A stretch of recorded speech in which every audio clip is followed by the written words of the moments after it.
GZT Haber Merkezi'nden herkese merhabalar. Ben Doğukan Gezer. 7 Ekim'den bu yana başladığımız kriz yayınımız devam ediyor.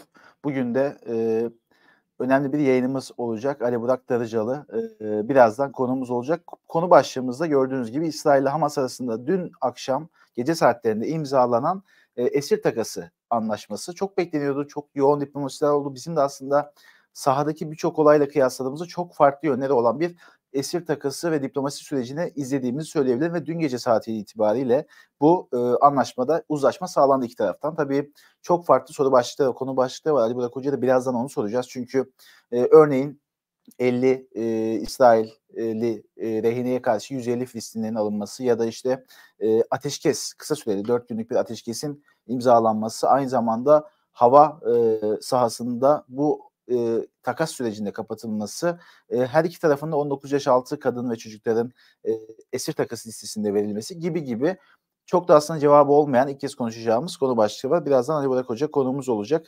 Kendisini zaten tüm süreç boyunca GS takipçileri biliyor olacaktır, tanıyor olacaktır. Hocamız yayına geldiğinde ben kendisine direkt bu anlaşmanın ne anlama geldiğini, nasıl karşıladığını soracağım.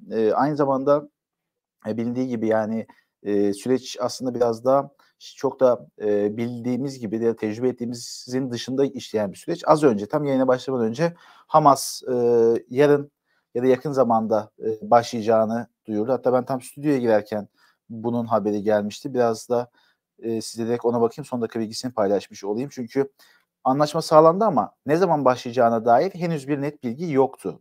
Az önce birkaç dakika öncesine kadar. Şimdi ben sizinle de o bilgiyi de paylaşmak istiyorum. İsrail kısmi zamanlı bir ateşkes imzaladı ve de aslında dünkü sosyal medyaya yansıyan bilgiler de İsrail içerisinde, o savaş kabinesi içerisinde çok ciddi tartışmaların olduğu yönündeydi bu süreç zamanında. Çünkü İsrail'de bir kanat özellikle savaş kabinesi içerisinde ateşkesi kabul etmiyor. Hamas'ın tamamen bitirilmesini, Gazze'nin temizlenmesini istiyor. Bu taraftan bir ateşkese karşı şerh geldi. Netanyahu da bunu bilerek ve bunu da aslında öne sürerek dedi ki esir takası anlaşması yaptık. 4 günlük bir ateşkesimiz var. Ancak bu anlaşma sonrasında savaş devam edecek, mücadelemiz devam edecek dedi. Bu da aslında bu tüm sürecin yorumlanması için, anlaşılması için önemli başlıkların başında geliyor. Çünkü ilk akla gelen şüphesiz tamamen savaşın, barışın olduğu yönünde oluyor. Ancak maalesef öyle değil. Ali Burak Hoca konuğumuz yayına geldi. Ben son dakika bilgisini de paylaşayım. Hamas yetkilisi geçici ateşkesin yarın yerel saatte 10'da başlayacağını söyledi. Hamas tarafından böyle bir açıklama geldi diyerek Ali Burak Hoca'yı yayınımıza dahil edelim. Hocam hoş geldiniz. Merhaba Doğukan. Bu tür kriz yayınlarında son dakikalarda ekran karşısında sizinle karşılaşıyoruz artık. Direkt de sorumuzu aslında sorayım. Çünkü dün akşam çok da beklenmeyen, yani bu kadar kısa sürede sonuç alınması beklenmeyen bir süreçti. Katar arabuluculuğunda İsrail ile Hamas bir uzlaşma sağladı. Uzlaşmanın şartları şu: çatışmalara 4 günlük insani ara verilecek. Bu insani ara sürecinde 50 İsrailli rehin Hamas tarafından İsrail'e verilecek. 150 de Filistinli tutuklu İsrail'den geri alınacak şekilde bir anlaşma sağlandı. Her iki tarafında 19 yaş altı kadın ve çocuklardan oluşan listeler sunduğu biliniyor. Öncelikle aslında siz bu anlaşmayı bekliyor muydunuz? Bu şartlara şaşırdınız mı? Nasıl yorumluyorsunuz? Önce onu sorarak başlayayım. Yani 7 Ekim hadisesi olduktan sonra zaten sürekli olarak takas meselesi gündeme geldi. Yani takasla ilgili olarak çeşitli girişimler sürekli olarak sosyal medya ve diğer medya kanallarına sızdı. İşte Katar'da bazı görüşmeler yapıldı, Mısır'da bazı görüşmeler yapıldı. Aynı şekilde Türkiye'nin de aracılık ettiği bazı görüşmelere. Bunlarla ilgili çeşitli haberleri okuduk. Ama son noktada işte çatışmanın 45. gününden sonra işte 16 bin Gazze'nin öldürülmesi, 14 bin civarında öldürülmesi, 6 binde kayıptan bahsediyor. Ne kadar acı yani böyle rakamlarla ifade etmek ama son nokta işte 45. günden sonra kısmi bir takasın geldiğini görüyoruz. Neticede 1'e 3 oranı yapılmış. İşte yani 1'e 3 oranı gözüküyor. Hocam bu ne anlama gelir? Böyle bizim anlayacağımız bir detayı var mıdır bunun? Yani çünkü Hamas daha fazla Hamaslı var İsrail'in elinde. Yani çatışmanın başladığından bir kere İsrail hapishanelerinde ciddi derecede Hamaslılar var. Bu bir. Kadın ve çocuklar dahil. Hamas'ın önemli isimleri var. Onun dışında 7 Ekim'den sonra sayısını kimsenin bilmediği kontrolsüz bir şekilde özellikle önüne gelen erkekleri İsrail ordusunun tutukladığını ve gözaltına aldığını gördük. Bunların sayısı bilinmiyor. 10 bin civarından falan bahsediliyor. Mesela bunlar hiç konuşulmuyor. Yani hiçbir suç isnat edilmeden sadece böyle bir toplama, hani önüne geleni toplama şeklinde bir İsrail savunma güçlerinin de İsrail ordusunun da böyle bir strateji izlediğini 7 Ekim'den sonra gördük. Sonuçta neticede hayırlı bir şeydir yani. Hani kısmi bir şey de olsa çatışmanın kısa süreli duracak olması, takas anlaşmasından konuşuluyor olması, tarafların belli bir, yani en azından konuşulabilir seviyeye çekilmesi ve şu şiddet ortamından birazcık da olsa uzaklaşılmış olması ve belki de kalıcı ateşkesin sağlanması noktasında bazı umutların ortaya çıkması dikkate alındığında bence bu anlaşma hayırlı bir anlaşmadır. Ama ben iyimser değilim kalıcı bir ateşkes konusunda. Bunları da senin Hocam, sorularını açarız. evet, yani İsrail aslında İyimser değilim. mesafeli, yani savaşı bitirmeye mesafeli. Hatta Netanyahu dün açıklamasında direkt dedi ki bu anlaşmayı, uzlaşıyı sağladık ancak savaş devam edecek. Hamas'la mücadelemiz devam edecek. Yani aslında şunu sormak istiyorum bir yandan da. Şimdi İsrail ilk günden beri rehineleri kurtarmak istiyor. İşte operasyonlar Tamam. düzenledi, nokta operasyonlar, işte Şifa Hastanesi'ne gitti rehinelerin olup olmayacağına Hı hı. dair bilgi almak adına. Ancak şunu görüyoruz ki bu anlaşmaya bir şekilde kendini sürükledi ya da bıraktı. İsrail'in elinde aslında bir harita yok herhalde rehinelerin bulunduğu, kontrollü Ben bir şekilde zannetmiyorum. kurtarabileceği. Nasıl yorumlarsınız bunu? Yani bu kontrolsüz bir durumu nasıl görüyorsunuz? Ya şimdi bu rehine meselesini şimdi baştan anlatalım. Şimdi İsrail'in iddiası Hamas'ın bu rehineleri canlı kalkan olarak kullanmak için aldığı. Tamam, bu İsrail iddiası. Ben böyle olduğunu düşünmüyorum. Hamas'ın rehine stratejisinin başlangıçta bu kadar çok rehineyi almasının temel nedeni, geçmişte de olduğu gibi, rehineleri ileride bir takas anlaşmasına konu edeceğini bildiği için, yani Hamas'ın İsrail hapishanelerinde çok sayıda üyesi olduğu için, kadın ve çocuklar dahil, bunları İsrail'in ileride takas etmek isteyeceğini bildiği için, İsrail kamuoyunun baskısıyla Netanyahu'nun buna dayanamayacağını, bu baskıya dayanamayacağını bildiği için mümkün olduğunca fazla rehine topladığını ve bu rehinelere karşı, yani o mesela rehineler bırakıldıktan sonra bize iyi davranıldılar diyorlar ya röportajlarında. Ben bunun da doğru olduğuna inanıyorum. Bu propaganda değil. Çünkü bu rehinelerin canlı olarak kalması Hamas'ın bir stratejisi. Çünkü kendi arkadaşlarını, kendi üyelerini kurtarması açısından geçmişte de bunu icra etti. Bu bir tercih. Tamam. Ama rehine konusunda bazı sorunlar var. Hamas tarafında da sorunlar var. Yani kapsamlı bir rehin anlaşması için İsrail tarafında da bazı sorunlar var. Şimdi öncelikle Filistin tarafı açısından meseledeki sorunlara bakalım. Şimdi çatışma ortamında Hamas sadece çatışan tek grup değil. Başka gruplar da var ve her grubun kendine ait bir rehine tercihi var. Yani herkes açısından önemli insanlar var. Yani şu kurtarılsın, bu kurtarılsın. Tabii Hamas en büyük grup olduğu için biz Hamas'ı öncelikle ön plana çıkarıyoruz ama farklı farklı Filistinli direniş grupları da var. Birincisi, bu tercihler konusunda bazı anlaşmazlıklar olabilir mi? Tamamen hiçbir bilgiye dayanmadan böyle bir yorumda bulunabilirim. Bu bir. İkincisi, Hamas'ı bir siyasi hareket olarak kabul edersek Hamas'ın kendi tabanına da bir başarı sunması lazım. 7 Ekim faaliyetiyle önemli bir kazanım ve başarı askeri açıdan sunmakla beraber askeri bir faaliyetin siyasi bir sonucunda olması lazım. Siyasi sonuç nedir? Mümkün olduğunca rehinenin kurtarılması. Nedir bunun buradaki hedef? Hamas açısından önemli ve sembol isimlerin İsrail hapishanelerinde ayrıca kadın ve çocukların veyahut, yani kısmi bir takasla Hamas'ın kendi tabanına izah etmesi zor bir seçenek olarak karşımıza çıkacaktır. Bunu gelecekten bahsediyorum. Şimdi bu rehine takası bence çok hayırlı bir şey de gelecekte daha kapsamlı bir rehinede eğer Hamas sembol isimlerini kurtaramazsa veya tüm kadın ve çocukları kurtaramazsa bu da Hamas'ın tabanıyla askeri kanadı arasında bir eleştiri konusu olabilir. Ya hocam, iki tarafta aslında tam bir barış sürecinden bahsetmedi. Netanyahu savaş devam Evet, edecek dediğini söylemiştim. Hamas da elimiz tetikte olacak bu süreçte evet, dedi.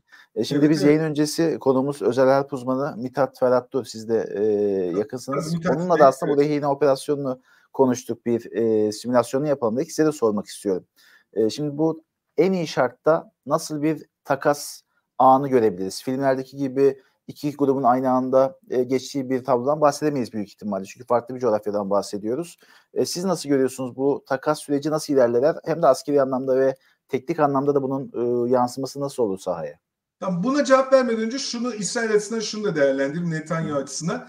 Şimdi Hamas'ın rehineleri elinde bulundurması Netanyahu'nun aşırı sağcı hükümetinin bir propaganda enstrümanıydı. Yani uluslararası medyaya baktığımız zaman sürekli olarak rehine yakınlarının protestolarını, rehine yakınlarının üzüntülerini içeren, dolayısıyla Hamas'ı tırnak içerisinde DAEŞ'le ilişkili gösterme gayreti içerisindeki İsrail stratejinin, bakın Hamas sivil rehineleri elinde tutan, sivil insanlara zulmeden bir terör örgütüdür. Tırnak içerisinde söylüyorum. Yani bu rehinelerin Hamas'ın elinde kalması İsrail'in, Netanyahu'nun bir stratejisiydi ve bugüne kadar rehine takasını tam anlamıyla gerçekleştirmeye aslında isteksiz taraftı. Gene gelecek için söylersem Netanyahu açısından bu rehinelerin tamamının kurtarılmasını tercih etmeyecektir. Çünkü bu onun bu propaganda mekanizmasının elinden alınması anlamına gelecektir. Bu da İsrail tarafının meselesi ama İsrail kamuoyundaki artan baskı Netanyahu'yu, çünkü rehine yakınlarından muazzam bir toplumsal baskı görüyor, her gün protesto gösterileri vesaire, bir adım atmak zorunda ve adım atmak zorunda kaldı. Kamuoyunu teskin edecek kısmi bir böyle bir planlama yapmak zorunda kaldı. Takasla ilgili olarak nasıl bir tablo izleriz? Evet, iki tarafta da karşılıklı olarak ciddi bir güvensizlik var. Ne Hamas İsrail'e güveniyor, ne İsrail Hamas'a güveniyor. Şimdi rehineleri bırakırsanız bunları havadan SİHA'larla, uydu gözetleme sistemleriyle, uydularla takip edip sonra yerlerini tespit edip sonra bir faaliyet icra etmeyeceğini kim bilebilir İsrail açısından? Yapabilir mi? Kesinlikle yapabilir. Bunu garanti altına almak isteyecektir. Hamas tarafı daha önce de rehine takası yaptığı için, Hamas'ın şu andaki askeri kanadının önemli isimleri aslında İsrail hapishanelerinde uzun yıllar bulunup takas anlaşmalarıyla kurtuldukları için, zaten bu yüzden bu strateji, Sim var mesela, böyle bir insan. Uzun süre hapishanede kalmış askeri kanadın başındaki insan. Gazze'deki Hamas'ın komutanı. Kendisi de bu işi biliyor. Yani Hamas bu konuda tecrübeli. Burada bence Katar servisi ne teslim edilmesi, rehinelerin bir süre Katar'da bulundurulmaları, Katar'ın garantisi söz konusu olabilir. Mısır servisinin ne teslim edilmeleri, bir süre Mısır'da bulunmaları, yani dolayısıyla İsrail'in bir askeri harekatının olmayacağının garanti edilmesi. Yani sınırda gelip de mesela teslim değil de, yani mesela şimdi belli miktardaki İsrailli'nin Katar'a teslim edilmesi veya Mısır'a teslim edilip oraya götürülmesi, hapishanelerdeki Hamaslıların da ismi belirlenenlerin de direkt Katar'a gönderilmesi gibi. Hani böyle işte zaten bu takas anlaşmasına işte Katar'ın, Amerika Birleşik Devletleri'nin ve Mısır'ın, ama daha çok Katar ve ABD'nin istihbarat servislerinin aracılık ettiğini biz bazı haberlerden duyduğumuza göre böyle bir mekanizma işletilecektir. Çünkü bu karşılıklı güvensizlik bunu mecbur kılıyor. Yani ben olsam ben de güvenmem. Yani dolayısıyla hadiseye böyle bakalım. Peki hocam, sizce nasıl bir tablo görebiliriz? Kötü senaryodan bahsedersek, Hamas'ın istediği gibi olmadı ya da İsrail'in istediği gibi olmadı. Hani bir ateşkesten bahsediyorlar. Hatta Gazze'nin güneyi tüm gün, kuzeyi ise 10-16 arası hava sahasına da kapatıldı. Dediğiniz gibi aslında güvensizliğin belki bir yansıması. Bir de ben şunu da sormak isterim aslında.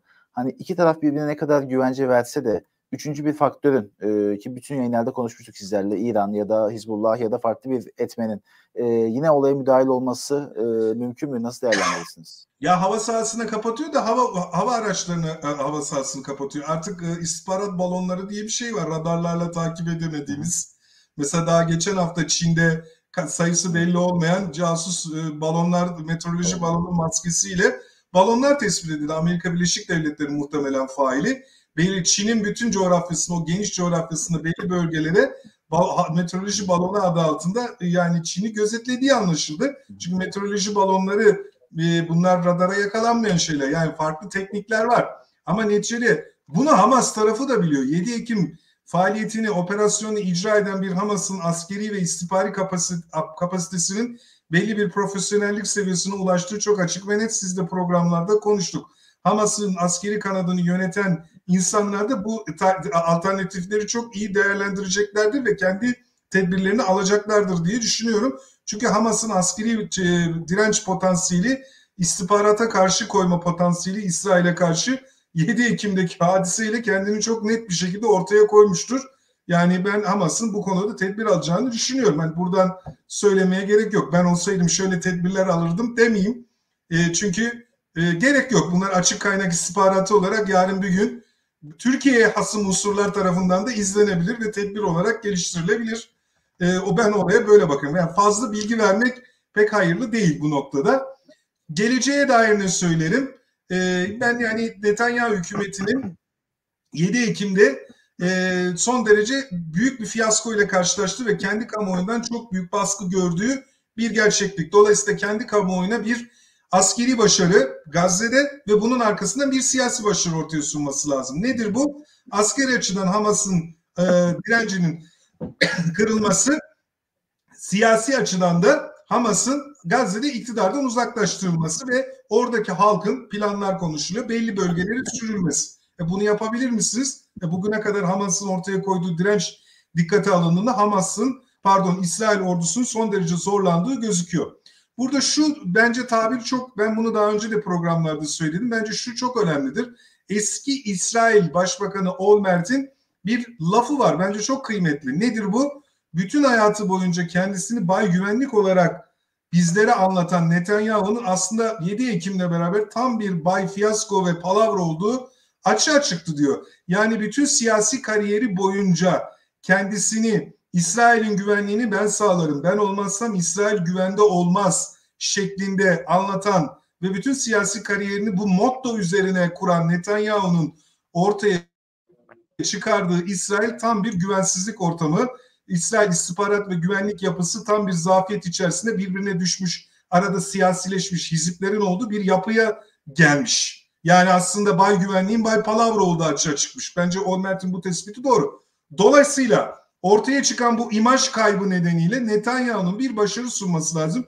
Bu tırnak içerisinde bu başarıyı sununcaya kadar bu acımasız çatışma ortamını sürdürmeye gayret edecektir. Ama bunun bir maliyeti var. Yani hem İsrail ordusunun kayıpları artıyor, bunun yarattığı toplumsal baskı, ayrıca bunun maddi boyutu da var. Savaş pahalı bir şey. Parasız savaş olmaz. 50 milyar dolarlık bir maliyetten bahsediliyor. Bunu İsrail ekonomisinin ne kadar uzun süre sürdürülebileceği tartışılıyor. Yani neticede ortaya çıkan bir Pirus zaferi de olabilir. Hamas'ı askeri açıdan mağlup edebilirsiniz. Efendime söyleyeyim, siyasetten belki uzaklaştırabilirsiniz ama Hamas'ı bitirmeniz mümkün değil. Yani bir siyasi bir desteği olan bir hareket bitirmeniz mümkün değil. Neticede Netanyahu'yu bence hiç iyi günler beklemiyor. Netanyahu'nun siyasi kariyeri de bence bitmiştir diyebilirim yani gelecek perspektifte. Ama bu arada maalesef olan Filistinli sivillere, kadınlara, çocuklara, masum insanlara olacak.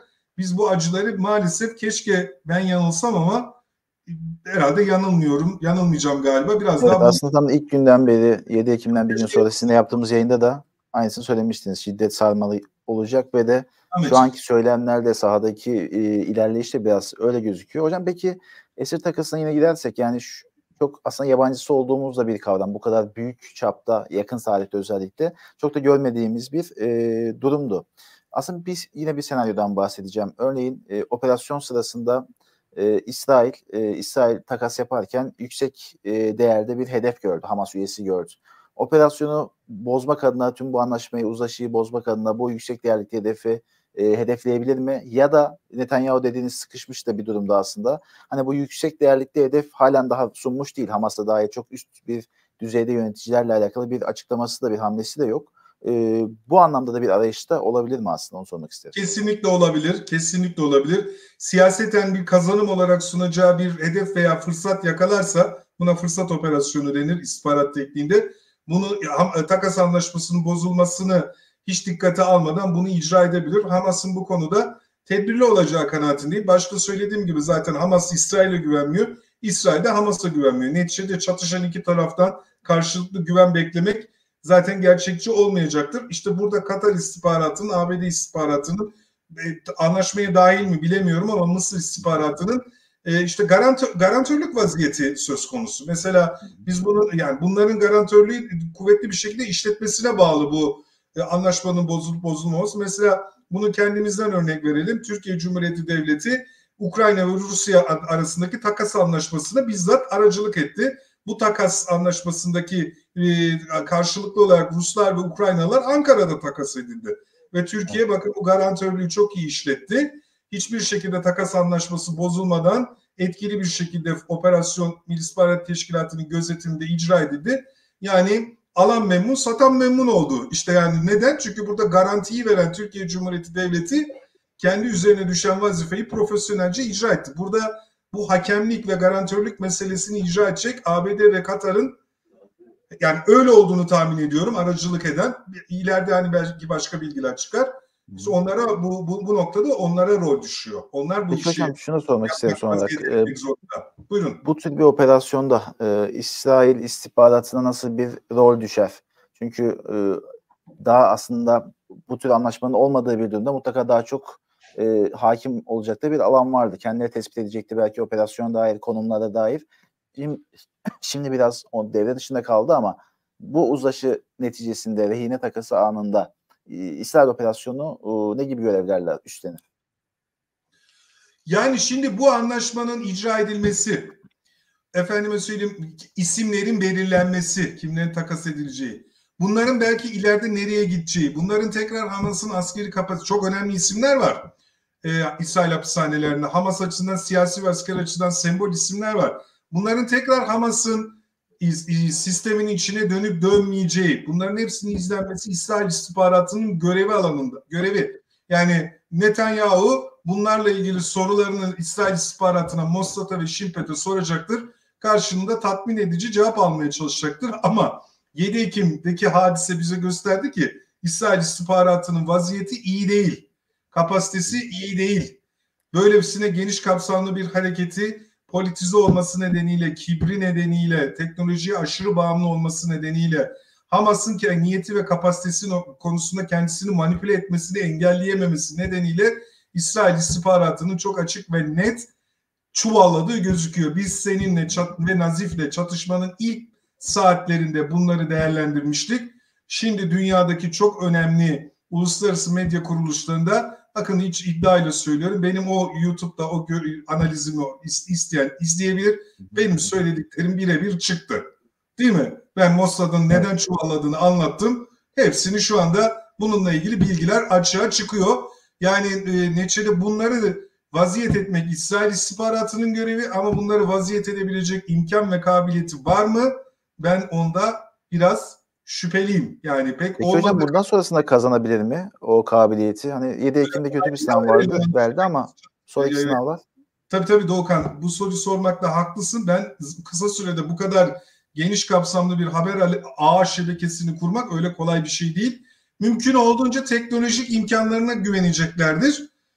Ama yani işte Hamas tünellerde, yani tünellerde dışarıya, işte Mithat da size anlatıyor bu Meskunma çatışmalarında, açığa çıkmadan asimetrik bir güç, asimetrik bir direnç ortaya koyuyor. Yani ben İsrail istihbaratının tünellerin detaylarıyla ilgili, bu tünellerde rehinelerin nerede olduğuyla ilgili hiç detaylı bilgiye sahip olduğu kanaatinde değilim. Zaten Şifa Hastanesi olayı bu konuda da yanıldıklarını gösterdi yani ortaya. Hocam aslında onu da sormak istedim size. Parantez açmak istedim. Şifa Hastanesi yayınları da yaptık.